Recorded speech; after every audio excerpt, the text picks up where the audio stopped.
How to fix keyboard list and default keeps popping up problem on your Android. So if you want to fix keyboard list and default keeps popping up on Android problem, then first open up your settings.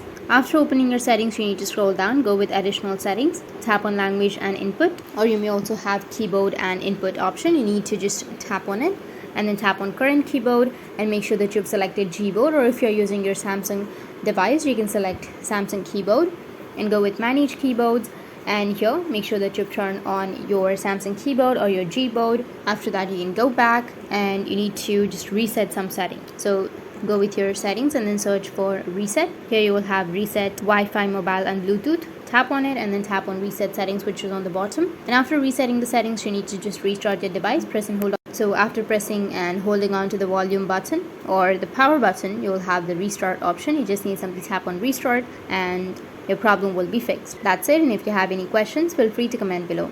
Thanks for watching.